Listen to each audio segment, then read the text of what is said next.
¿Qué tal, amigos, amigas? Bienvenidos a este espacio de entrevistas Quito TV por Telesucesos 29 y 29.1, Televisión Abierta, 73 TV Cable, 43 Claro TV. Además tenemos cobertura mundial, sí, ¿cómo? Las 24 horas a través de redes sociales, Facebook, Telesucesos Quito y YouTube, Telesucesos HD. Además ahí en YouTube quedan colgados todos y cada uno de los programas que se producen aquí en el canal. Queremos dar la bienvenida el día de hoy a Carmen Pardo. Vamos a hablar con ella porque hay un tema que lleva casi un cuarto de siglo prácticamente, un tema engorroso, pero que le vamos a dar tratamiento y que la gente conozca. ¿Cómo está, Carmita? Bienvenida. David, muchas gracias, gracias por el espacio en este importante medio, en tu programa, y muy bien, muy bien. Vamos a poner en contexto el tema porque existe incluso una campaña que se llama Justicia para Carmen Pardo. Pero hablemos un poco de Carmen Pardo. Carmen Pardo, ¿dónde nace? Nace aquí en Quito. Carmen Pardo, quiteña, de nacimiento bien quiteña, nació en el centro de Quito, Guayaquil y Oriente. Ajá. Esa es la casa donde nací. ¿Cuántos hermanos? Somos 3 en total. Tengo una hermana, 1 año menor que yo, y un hermano 7 años menor que yo.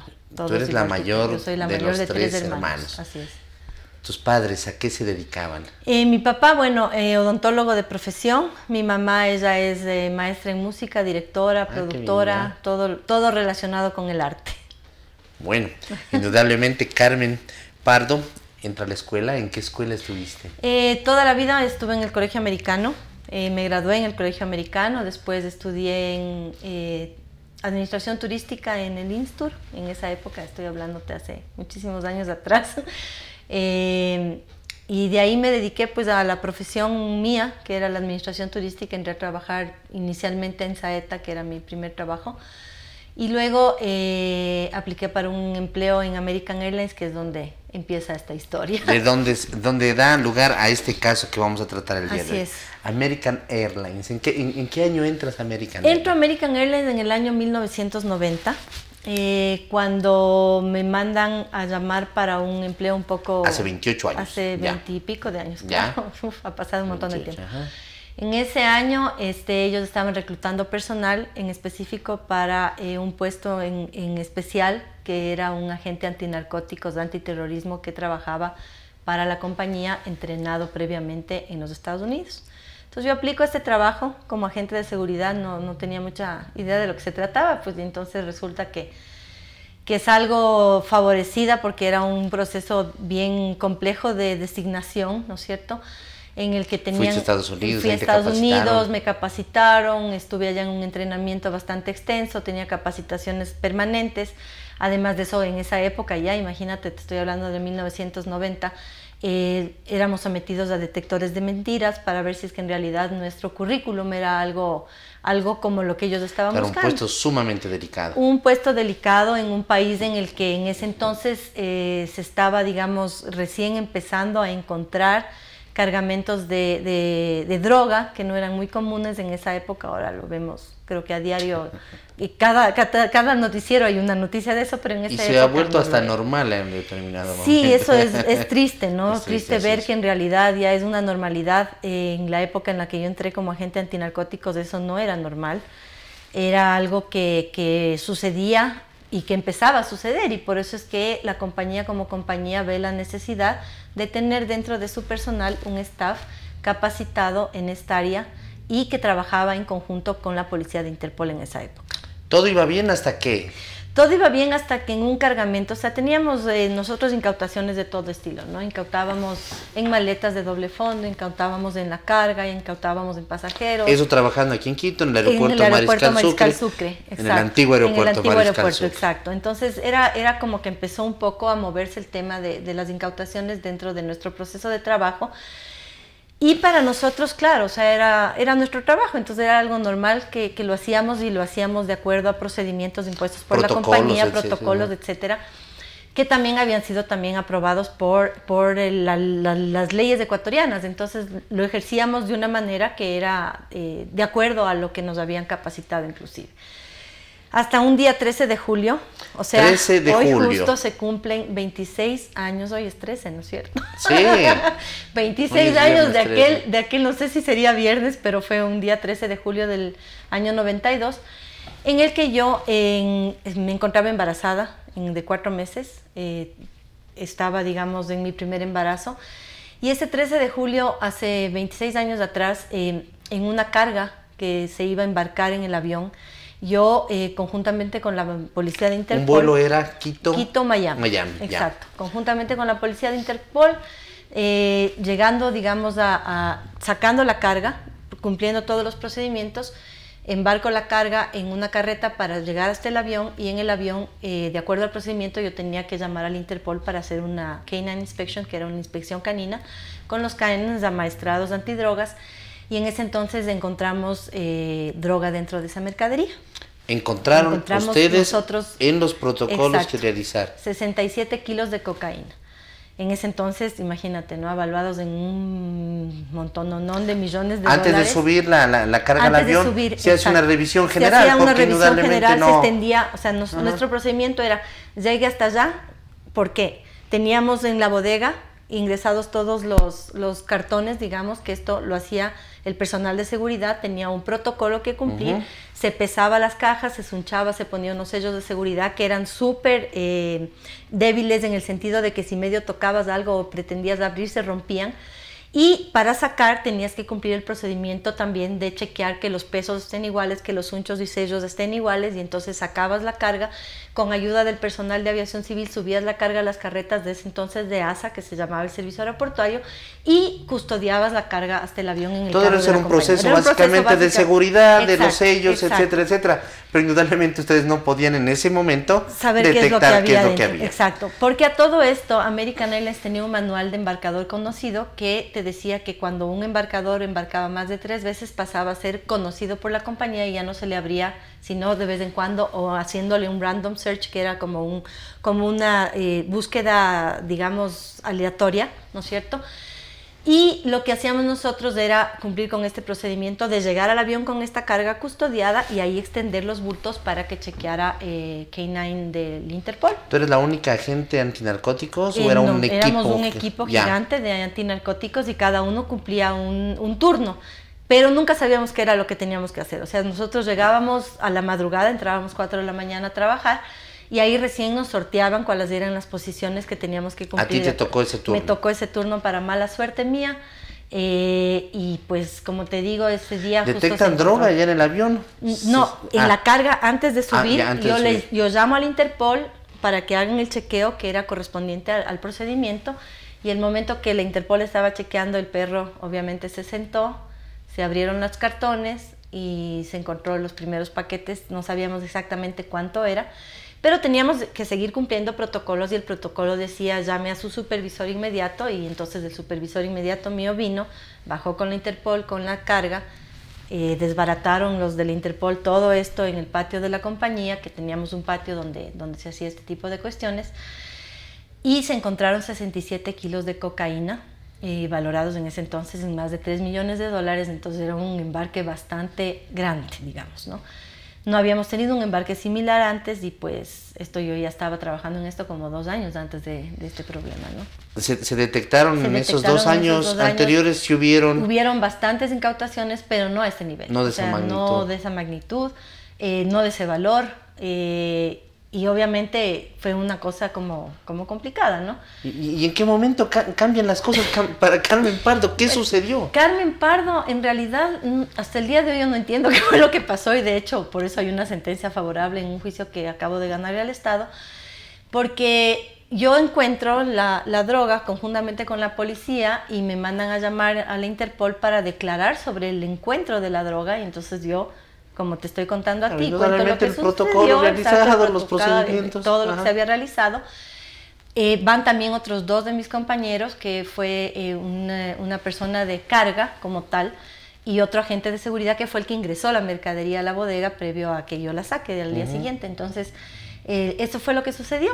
Nos llaman a los 3 a declarar, ¿no es cierto? Nos hacen declarar. A la primera ida declaramos, la segunda ida declaramos, una tercera ida. Yo digo, o sea, esto ya no está muy normal, pues, ¿no? O sea, ¿para qué nos vuelven a llamar y a repetir y a repetir? Entonces a los 3 llamados fueron las 3 personas. Exacto, a los 3 llamados fuimos, e íbamos sin ninguna cuestión, pues, ¿no? Claro. Porque como teníamos la conciencia Vamos a contar tranquila, qué es lo que íbamos pasó, así. a contar, pero a mí me pareció que la cosa estaba un poco complicada.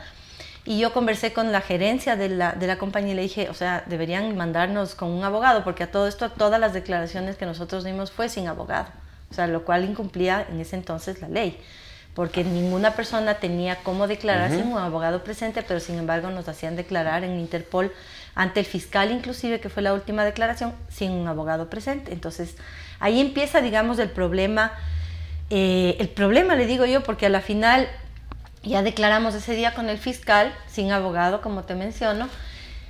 Y bueno, y yo me fui a mi casa, ¿no es cierto? Estaba cansada ya por tanta cuestión. ¿Por qué sector vivías? En el Inca. En el o sea, Inca, me iba ajá. a pie siempre todos los días a la casa, por el embarazo también, que me habían dicho que tenía que hacer ejercicio. Entonces llegué a la casa tranquilamente, bueno, no pasó nada, íbamos declarando, hasta que llegó el 12 de agosto, de 1992. Un mes después, prácticamente, cuando llego a la oficina y el gerente me decía, Carmunchis, ¿no? Carmunchis, tienes que ir a declarar nuevamente. Y entonces le digo, ¿otra vez? ¿Y cómo así? Entonces digo, bueno, sabe que me voy a ir al servicio médico. Mi papá trabajaba en el servicio médico de ahí de la aviación civil. Me voy a que me pongan una inyección. Ese día amanecí bastante mal con el dolor de la espalda por el embarazo en sí. Y me fui al servicio médico y le dije a mi papá, ya regreso, después te cuento. No regresé porque me cogieron presa ese rato. O sea, me fui al Interpol, me encontré con mis compañeros ahí. Uno de ellos le habían llamado de sus vacaciones para que asista. Y claro, ¿y qué hacen aquí? Nos llamaron a declarar. Ah, bueno, nos sentamos ahí, estábamos esperando. Y me acuerdo que como obviamente yo entraba a las 4 de la mañana, esto fue tipo 11 de la mañana, un poco menos quizá. Y yo ya estaba brava porque los señores policías jugaban allá en el patio, jugaban boli y uno estaba ahí sentado esperándoles. Entonces yo me salí y le dije, o sea, yo necesito ir a comer, no he desayunado, estoy embarazada, o sea, estoy esperando que ustedes terminen de jugar boli, por favor tómenos la declaración. Entonces dijo, sí, ya, en eso dejaron de jugar, entraron, empezaron a dar los nombres de los que estábamos ahí y nos dijeron, están detenidos por narcotráfico. ¿A los tres? Sí, entonces yo, imagínate, ¿no? Entonces yo digo, los tres empleados detenidos por narcotráfico.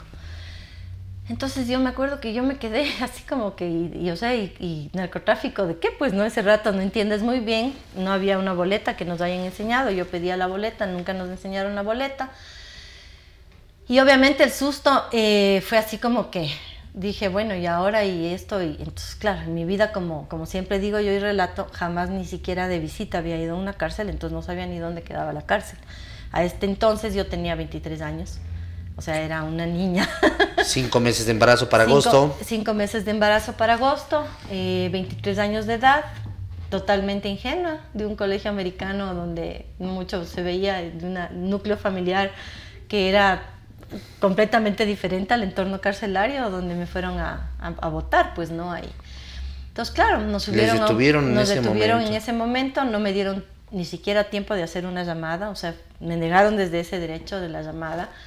Llegué, claro, me subieron a un patrullero asustada porque a todo esto te comento que el tema de los Restrepo estaba como recién, había sonado recién unos años antes, entonces yo tenía miedo de que me desaparezcan. Entonces yo dije, yo me subo al carro y no voy a decir nada y que me lleven a la cárcel, porque yo decía, si capaz me pongo a pelear o lo que sea, después me vayan a querer desaparecer, porque era el pensamiento de la gente en ese entonces con respecto a la policía. Me subí al patrullero con mis otros 2 compañeros, yo adelante con el que manejaba y otro custodio de la policía, y ellos 2 atrás con 2, uno a cada puerta. Bueno, nos llevaron allá al CDP, en ese entonces del CDP de mujeres, que quedaba ahí al lado del penal, en San Roque. Claro, yo llegué, imagínate, no tenía idea ni a dónde me estaban llevando, ni por qué me estaban llevando, ni qué era de qué se trataba la acusación. No me habían presentado una boleta, no podía hacer la llamada, y me llevaron con el uniforme justo con el que yo normalmente hacía las incautaciones de droga en mi propio trabajo. Llegué allá a la cárcel y pues claro, o sea, la primera pregunta, ¿por qué estoy aquí? Entonces la primera burla, o sea, era terrible el ambiente ahí, te digo. Empezando por la infraestructura física del lugar, aterrador. Y claro, o sea, son centros de rehabilitación que de rehabilitación no tienen nada. No tienen nada, o sea, absolutamente nada, y te lo digo así frontal. Antes me costaba un poco de trabajo contar esto porque claro, ahorita ya voy algún tiempo en esta campaña de de contarle al país lo que me sucedió. Y pues claro, entré ahí y lo primero que hicieron fue violarme, ¿no? Entonces, estando embarazada y todo, fui abusada sexualmente por un custodio de la policía que en ese entonces estaba adentro. Y claro, todas las cosas que se viven en una cárcel, creo que es muy, muy complicado de poder, digamos, contar. Así yo estoy escribiendo un libro para poder comentar todo lo que me ha sucedido. Pero claro, fue aterrante y tuve que pasar 11 meses en ese sitio aterrador. ¿Tu hijo nació en la cárcel? Nació en la cárcel, así es. Bueno, y el nacimiento de él fue bien complicado porque obviamente con todo esto que me sucedió, tuve amenazas de aborto, o sea, fue una cosa horrorosa lo que tuve que vivir. Claro, el estrés mismo. El estrés mismo, las agresiones, el encontrarte con personas que tú habías mandado presos por narcotráfico y que estaban allá adentro y que tú misma les habías encerrado en una cárcel, amenazas de muerte, agresiones físicas, agresiones por parte... O sea, yo creo que no se puede definir lo que uno pasa en una cárcel, porque la cárcel, fuera de ser un centro de rehabilitación, yo creo que la cárcel es como un infierno existente en la tierra. O sea, esa es la definición que yo le puedo dar al sitio.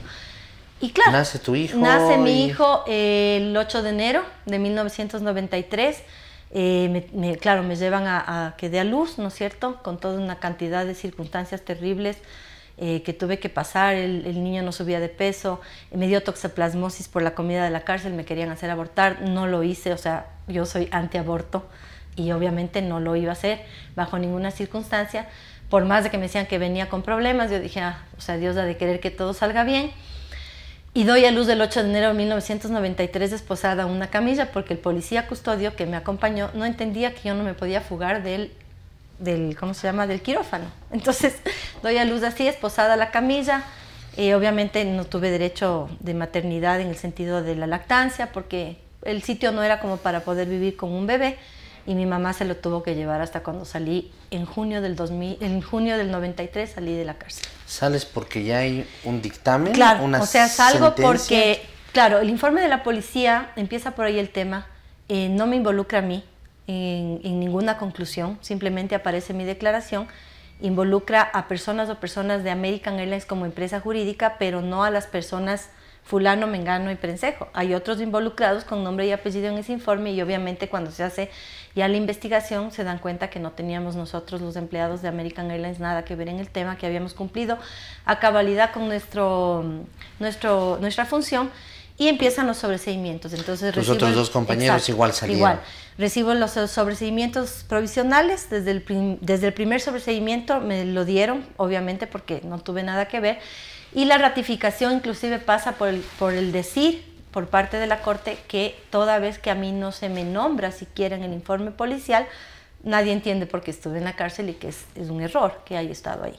Entonces, claro, salgo, imagínate, después de semejante circunstancia, en 1993, en junio, 11 meses después de haber sido privada de mi libertad, con todas las medidas cautelares impuestas que recién se levantan en el 2016. Medidas cautelares. ¿Cuáles eran esas medidas cautelares? Prohibición de salir del país, prohibiciones bancarias, prohibiciones de compra-venta, registros mercantiles. Prohibiciones bancarias significa que no podías abrir No podía abrir cuentas, no podía tener tarjetas, no era sujeto a crédito hasta el 2016. 4 años. 20 y pico de años, exacto. No lo pudiste hacer. De hecho, yo me entero recién del registro mercantil porque mando a sacar todos los documentos justamente para la demanda al Estado y ahí veo que recién se había inscrito en el 2016 el registro mercantil, lo que estaba levantadas las medidas cautelares. ¿Qué es lo que sucede? Me dan el sobreseimiento en el 93, la ley decía que tenía que darse el sobreseimiento definitivo 5 años después si es que no se había reaperturado el proceso. Mando el primer escrito, no me otorgan el sobreseimiento, se olvidan. Mando el segundo escrito, se olvidan otra vez. Mando el tercer escrito en el 2012, se vuelven a olvidar. Y así pasé hasta el año 2012, que sale el tema que se votó en la consulta popular de lo del Consejo de la Judicatura, y digo, esta es la oportunidad, pues está cambiando un poco el tema, no entendía muy bien de lo que se trataba, pero se instaura el Consejo de la Judicatura y la primera que les cayó ahí fui yo, crucificándome con mis amigas de la cárcel, porque obviamente a todo esto tuve amigas que me ayudaron dentro de la cárcel, que eran asaltantes de bancos, prostitutas, o sea, todo estilo de amponas, pero que a la final fueron gente que me protegió y que cuando salieron me acompañaron, digamos, a este vía crucis de crucificarme ante el Consejo de la Judicatura, porque yo les ayudaba mensualmente con lo que podía, pues, ¿no? Entonces, porque aparte de todo te genera eso, ¿no? Una obligatoriedad con la gente que sale y que preferiblemente le ayudas a que tengas después cualquier complicación. Y ellas me acompañan en el Consejo de la Judicatura, ahí donde eran los juzgados anteriores, me subo en una cruz y salen ahí los del Consejo de la Judicatura recién instaurados sin saber ni de lo que se trataba. Me dicen, todavía no le podemos ayudar. Le dije, qué pena. O sea, yo llevo 20 y pico de años en esto, 20 años en ese entonces, tratando de que me den mi sobreseimiento y me levanten mis medidas, que me devuelvan mi vida, y yo no me voy de aquí hasta que alguien no me atienda. Entonces, claro, cuento la historia y cuando hablo que son 20 años me dicen, señora, bájese, venga a ver qué es lo que está pasando, no entendemos nada. Entonces ahí se entera el Consejo de la Judicatura de ese entonces, el primer consejo, ¿no es cierto?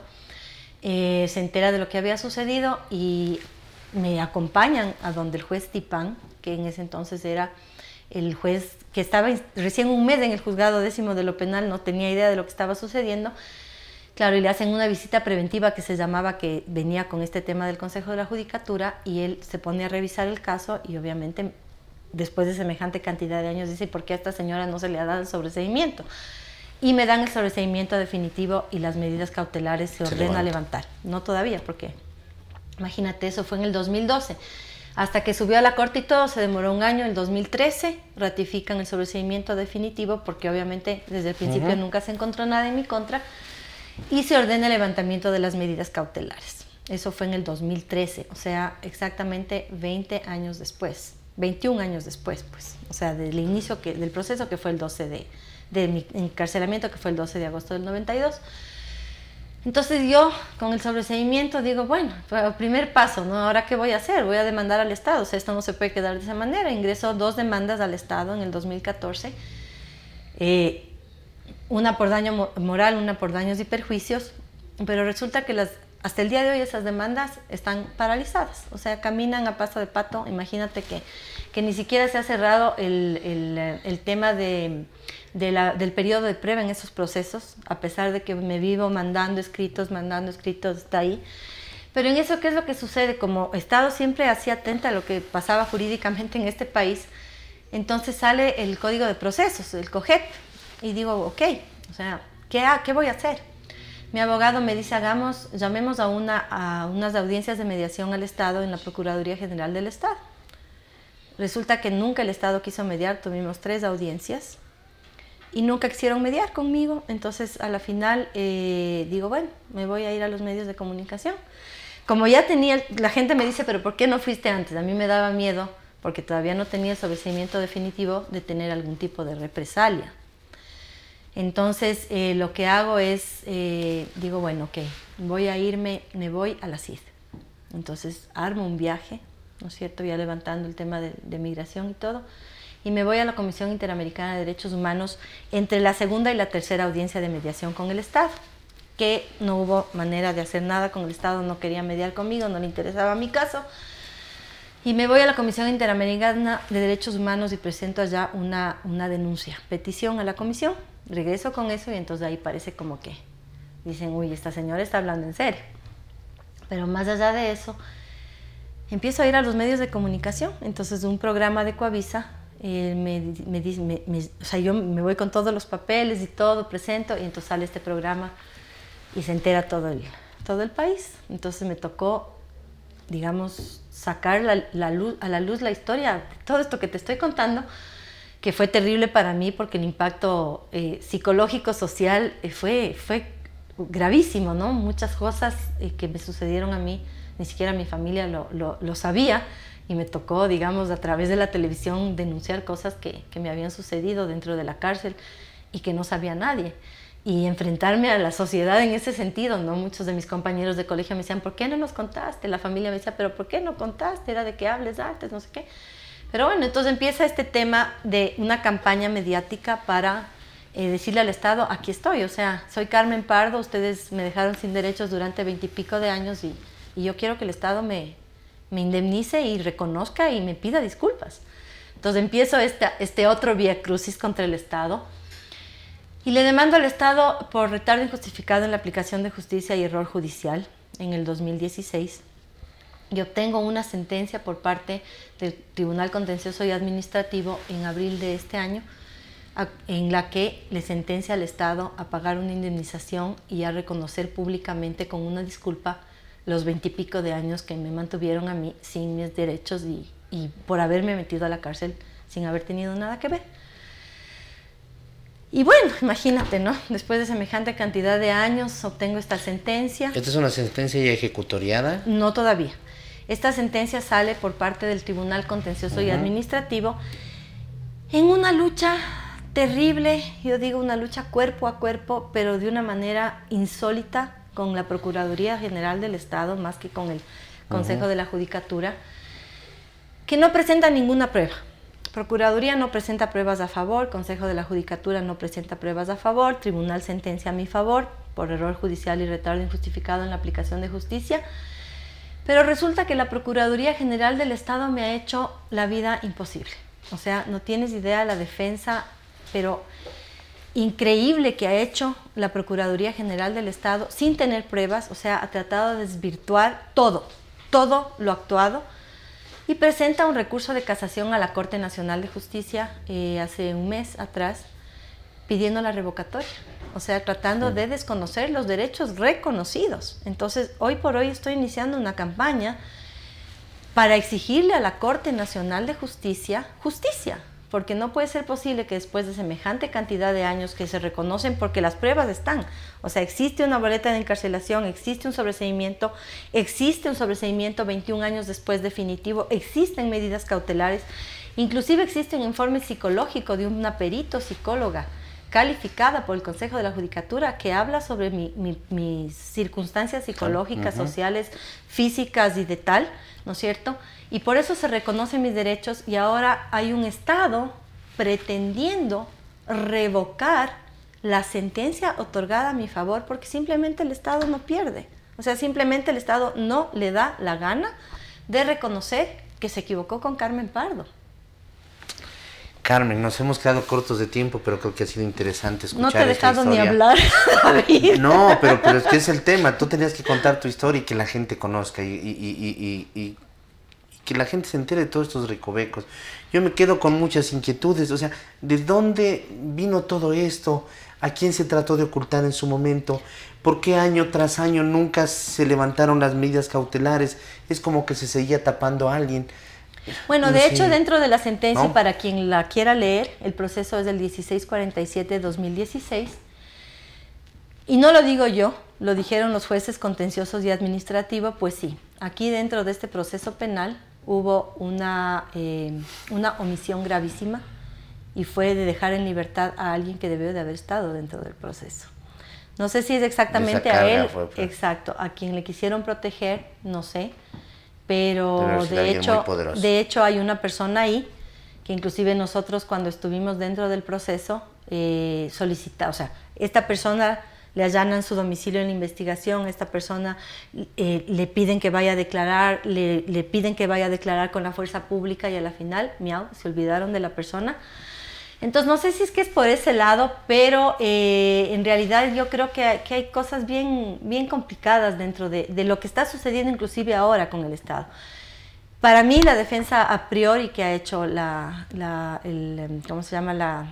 La Procuraduría General del Estado tiene una intencionalidad que es la que el derecho de repetición no caiga sobre los jueces que no hicieron su trabajo o que lo hicieron mal, ¿no es cierto? Hay una jueza a la que nosotros consideramos que tal vez sea eso lo que están tratando de hacer. Y te lo digo así abiertamente, porque yo mandé algún rato una carta al presidente Rafael Correa y su secretario en aquel entonces, Omar Simón Campaña, me devolvió la carta diciendo que la iban a mandar al Ministerio de Justicia para que la conociera Lady Zúñiga. Y coincidencialmente esta persona que te digo que es la jueza que en ese entonces dictaminó mi prisión, era su asesora. Entonces yo no sé si tenga que ver con eso, no sé cuál es de la intencionalidad.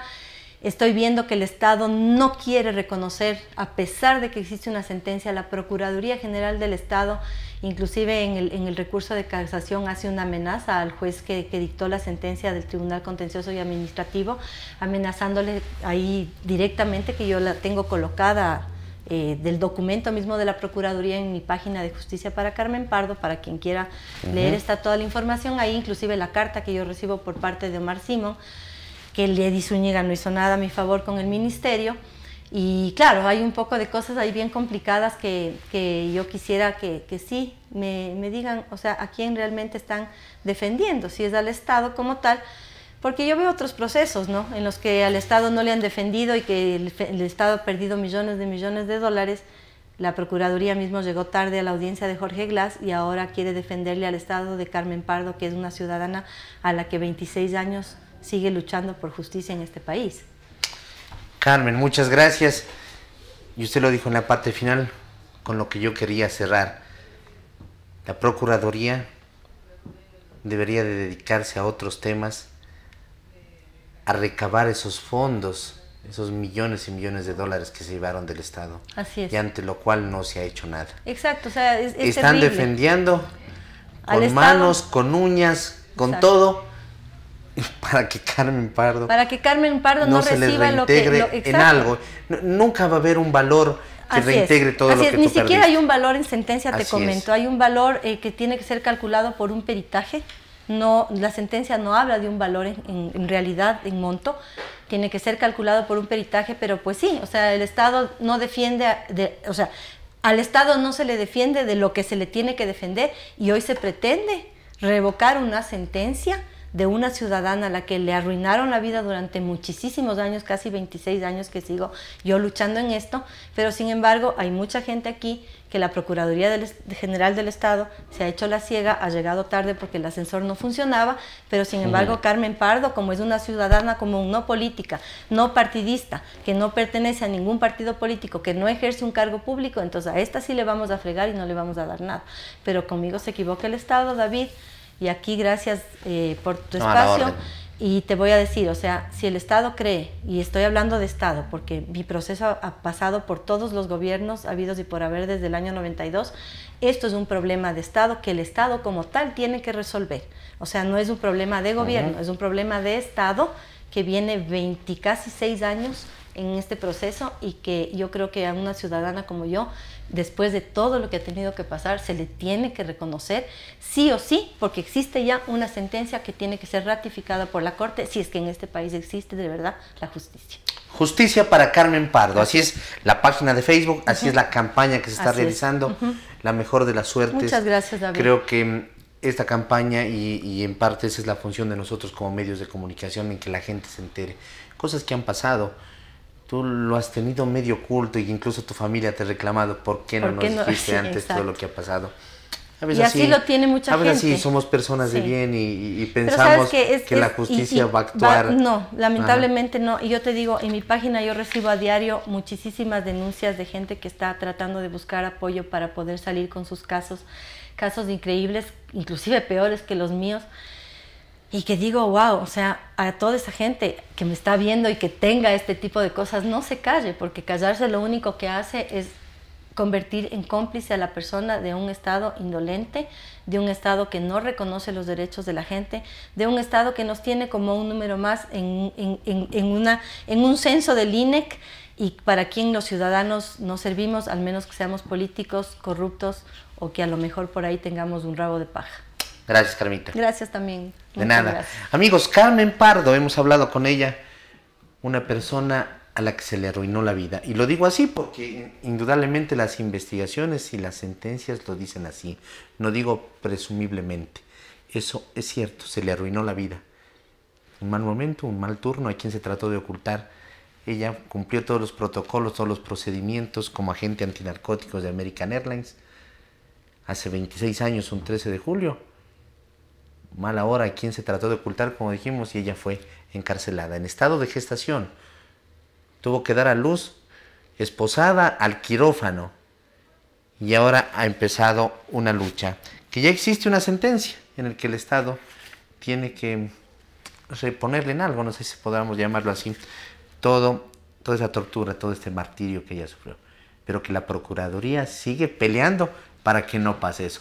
Justicia para Carmen Pardo. Amigos, hasta la próxima, que pasen bien, felicidades.